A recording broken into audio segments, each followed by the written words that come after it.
আর্মির হামলায় আহত হয়ে এবং শেষে নিহত ব্যক্তির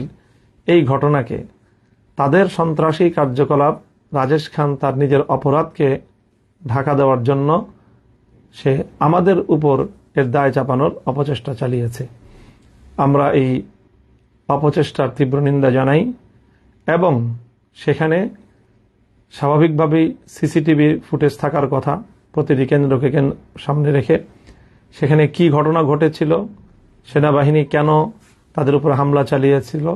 আমাদের কাছে একাধিক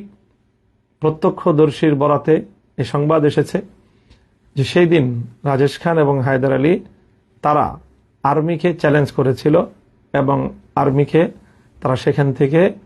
হুমকি ধমকি দিয়ে আর্মির সাথেও অসদাচরণ করার প্রেক্ষিতে আর্মি তাদের উপরে চড়াও হয় এবং তারা আর্মির দ্বারা লাঠিপেটার শিকার হয় এবং সেই ঘটনারই প্রেক্ষিতে এই মর্মান্তিক বিয়োগান্তক ঘটনাটি ঘটে যায়। কোনো মানুষের প্রাণহানি এটি অবশ্যই আমাদের সকলের কাছে অত্যন্ত মর্মান্তিক একটি বিষয়, দুঃখজনক একটি বিষয়। আমরা এই নিহত ব্যক্তির